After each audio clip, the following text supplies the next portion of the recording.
What up, YouTube? So today is going to be part 8 of the Honda Civic k20a2 California State Bar. And today we're going to be concentrating on pretty much getting our hoses, heater hoses, shift linkage, and installing our hybrid shifter. Now this is the one that actually just bolts right in under the actual car. And so all you have to do is pretty much drill the first 2 holes in the front, and then we'll pretty much take out the bottom. And we're gonna have to modify this one. I believe this plastic has to be slightly modified in order to fit in there, so I'll be going through that to show you how to do that. We'll be installing our half shaft as well, and our axles. These axles are, I believe these are Insane shafts, 32 millimeter axles. Pretty much they're just more stronger since they're from Insane. You can use Acura 2002 to 2006 base model as well.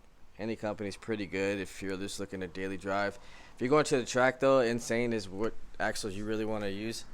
We're going to be installing our K&N legal intake, and then we'll be getting our radiator and installing our brackets. So these brackets are pretty much, you just drill, and then these little plastic pieces go in, and then when you insert the screw they expand and they kind of just lock in there. So we'll get those installed with all the hoses. Right now I'll probably start with getting the half shaft on, and then installing the axles, and then we'll start with getting the shift box and then radiator hoses, etc. And I think I'll probably do the fuel line as well. I wanted to kind of get everything kind of finished, so the next video when we do the wiring, it should just start right up and everything will be ready. This belt is I wanted to tell you guys, since the last video I didn't know what belt I was going to use. So this is just the Type S belt, k20a2, and I still can make it a little tighter, but I think it's gonna work fine. So I'm just gonna adjust it, bring this adjuster up here a little more, and then re-tension it, and obviously get a new belt because this one's no good. But at least I know exactly what belt you need to. So this setup right here, this is just an A2 engine, but the power steering is relocated, and people are already asking why. We have the motor actually tilted back for bar, so we can actually clear. This is an Acura RSX Type S manifold. You can use TSX if you're just trying to use regular manifold setup, but not for the bar, not anymore. So if you're just doing it for like daily driving, it's cool. It'll work with the mounts in the correct position. When we had the power steering on here tilted, it was hitting the hood, so that's the one reason why we did relocate it right there. And this is just a regular EP3 K-tune pulley kit, so it comes with the belt, but like I said, this setup we changed everything up. So most Acura RSX Type S's tuck the pump down there as well, so just something different. Not that many people have seen it before. Anyways, so right now I'm gonna get to the half shaft and the axles, and then we'll come back and start doing everything as far as shifter wise and hoses. Alright, so got this side axle on and the half shaft, so I just kind of want to go over the easiest way for me when I just put an axle on, and there's a 14 on this side and then 17 at the bottom, and then the ball joint, pop the ball joint, and pretty much the spindle just pops right up. You can push the axle right in, it slides right in, especially if you use grease. It's really easy.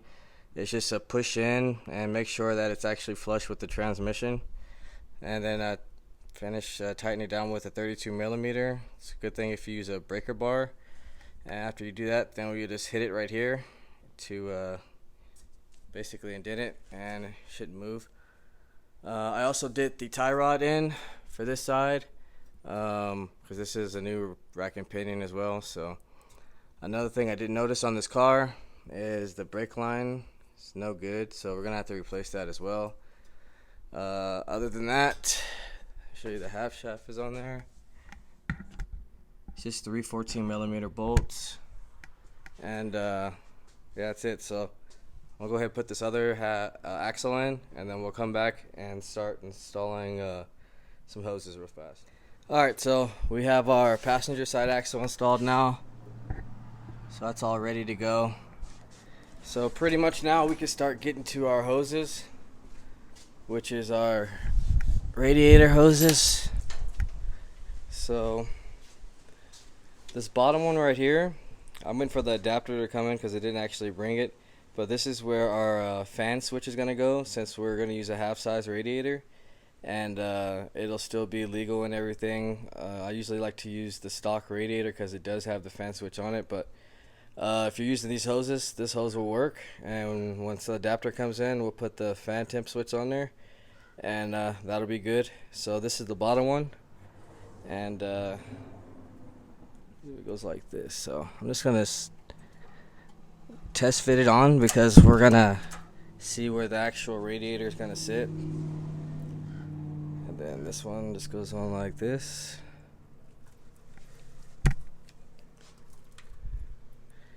So I might get the radiator in a little bit, but first thing I'm probably gonna do is these real fast. So what I'm gonna do is install them to the engine side and then measure and cut, and then we'll cut the end and just put hose clamps on the actual firewall side, and that's pretty much it. It's real simple. So I'm gonna do that real quick and come back, and then we'll start measuring for the radiator tabs, and then I can show you guys how the K20 radiator tabs work. Alright, so we're back. I got my radiator hoses installed for the bottom and the top, and I got the brackets. As you can see, the brackets just drill in, and then the little expander, once you put the bolt in, it expands out. It's in there really good. It's definitely not going anywhere. Trying to see. I also started on peeling back the little insulation tape for the fuel line, so we can get to that next. I gotta go to the parts store to go get an Evap line. This is my Evap line. This is your fuel return. I can just cap that because we're not gonna be using that. We're just gonna do send fuel to right here to the fuel line. I'm gonna run a braided line and then just get a regular, just I guess AutoZone line from here to here, and that's pretty much it for that. I got the rear hoses. I just got to go get some clamps for the rear. Other than that, I believe we're ready to go to the shifter box and start modifying for the cables. So I'm gonna go ahead and start taking this apart, this bottom, and then I'll show you what we have to trim on this to make this fit perfect, and then we'll come back and start installing it so I can show you guys how we run the factory RSX cables with the hybrid racing bolt-on shifter. Alright, so I know I was saying you're gonna have to mod something on here, but I think that's only the Z3 style cable one. That, or they changed it up, but like I said, maybe I was just thinking of another shift box. So this one actually just pretty much bolts up. It twists into this one, and then you have to use your little clip from your stock factory one to hold that, and that's pretty much it. I'm not going to completely install them right now, because right now what I'm going to do is take out these bolts that I got, and we're going to install the rear into the frame, and then we're going to mark our bolts up top, and then that way we'll be able to disconnect it, drill our bolts, and then we should be able to install our bolts up through the top, since these are threaded right here. So the bolts are going to go up top up here, and then through the bottom like stock factory on the frame. So right now I'm going to go ahead, start getting it mounted up and get my holes drilled, and then we'll come back, start installing the shifter and the cables itself. Alright, so we're back now, and I ran the shift linkage from the tranny, and I wanted to show you guys where I mounted to under, so I can give you an example. Unfortunately, this car was like an automatic car, so they put a plate under here. I'll show you guys right now. And I don't have my grinder right now, so I'm going to have to do this later, but as you can see, the plate right here, it's sticking screws out, so gonna have to grind those down. And then the bolt right here that's supposed to bolt in from stock, someone stripped that in there, so probably gonna have to grind that down and then drill that out as well to get this shifter box in there.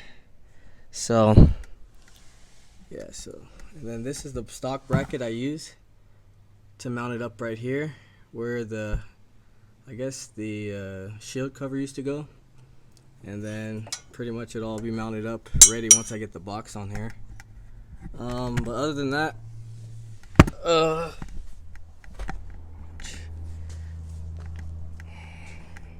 I went ahead and ran the fuel line with the crushed fitting, so that's done. All I have to do is go get a little hose clamp. That'll all be ready.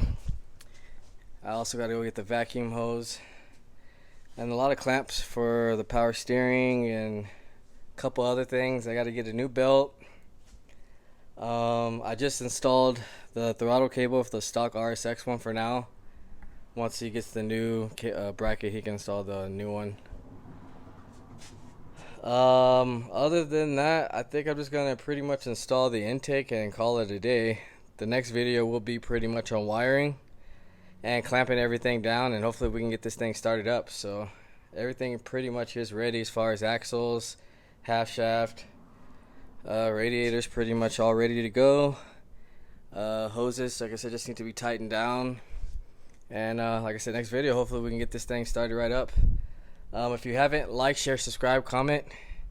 Let me know what you guys think. I'm gonna go ahead and put this intake and then we'll end this video. Alright, so we're back. We got the K&N intake installed. Really simple install.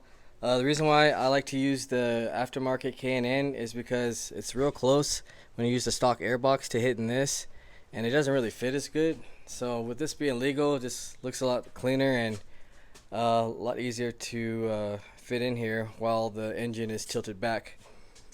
So yeah, just to go for a recap, this is a stock RSX belt with power steering at the bottom and EP3 pulley kit at the top. Put the stock RSX throttle cable back on here. Got my fuel line ran. Pretty much just got to do like the shifter box, run the wiring, and we should be able to hopefully get it started next video. We still got to tuck the light harnesses under the fenders and bleed brakes, a couple little stuff, but definitely next video we'll be starting this thing and finishing up all the little stuff we need to, clamps and everything. Other than that, stay tuned guys, and I'll see you on the next video.